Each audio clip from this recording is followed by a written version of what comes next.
Greater اسرائیل بنے گا.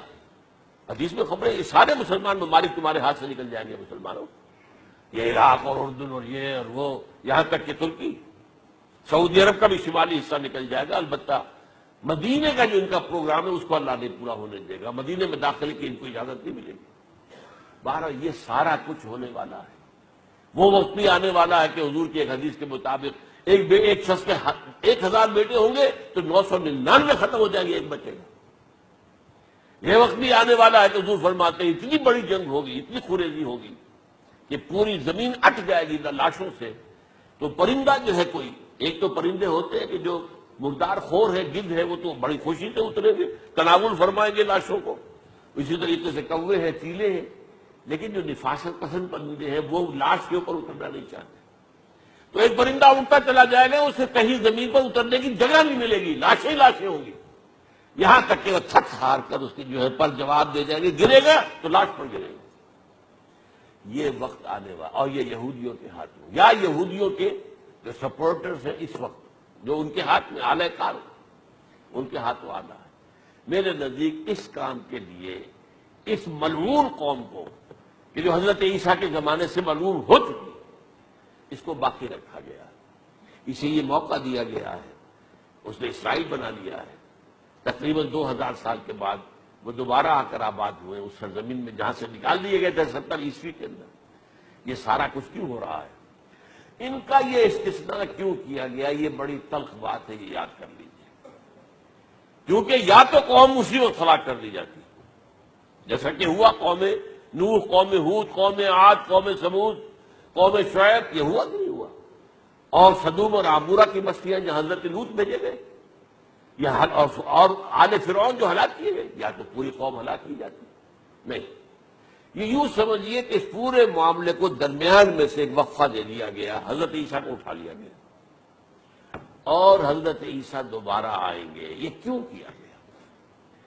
اب اس میں بڑی تلخ بات آپ سے کہہ رہا ہوں، یہ آپ کے لیے قبول کرنا آسان نہیں، حلق سے نیچے اترے گی مشکل سے. اس قوم کو زندہ رکھا گیا ہے جو ملعون اور مغضوب علیہم قوم ہے.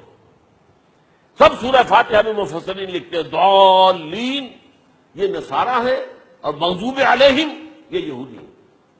اور قرآن کہتا ہے لعن الذین کفروا من اہل الکتاب علی لسان داؤد عیسی ابن مریم. لعنت کی گئی ایک ملعون اور مغضوب قوم کے ہاتھوں آخری امت محمد، اور اس کا بھی بہترین حصہ، اس پر عذاب ان کے ہاتھوں آئے.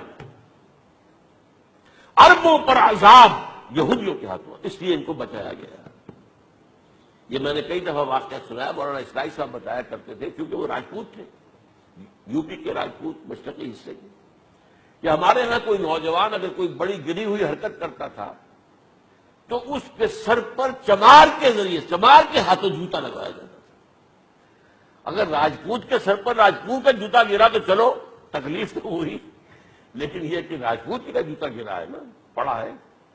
لیکن راجپوت کے سر پر چمار کا جوتا، جس کو آپ انگریزی میں کہتے ہیں to add insult to injury, تو تکلیف بھی ہے جوتا کھانے کی، اور انسلٹ ہے کہ چمار مار رہا. یہ امت سب سے خیر امت ہے، کنتم خیر امت اخرجت للناس. اس کے لیے عذاب بھی بدترین آئے گا. اور کن پر آئے گا؟ اس امت کا جو اصل نیوکلیس ہے عرب، جس کے بارے میں حضور کی حدیث موجود ہے ویل للعرب، عرب کے لیے بہت بڑی ہلاکت. اور آج ہماری نظر میں آ رہا ہے وہ ملعون اور مغضوب علیہم قوم، ان کے سینے کے اندر خنجر کی طرح بھونکی گئی ہے. اور 30 کروڑ کے قریب عرب بے حمیتی، بے غیرتی، بزدلی، کمزوری، ذلت، مسکرت کی مثال بنے ہوئے. وہ بول سکتا ہے اس اسرائیل کے خلاف؟ کو بول سکتا ہے؟ 30-35 لاکھ آدمی ہے اسرائیل کے اندر یہودی، اس سے زیادہ تو امریکہ میں 50 لاکھ کے اندر، کل 1.25 کروڑ آدمی ہے یہ یہودی پوری دنیا کے اندر. لیکن دیکھیے جو چاہتا کرتا ہے.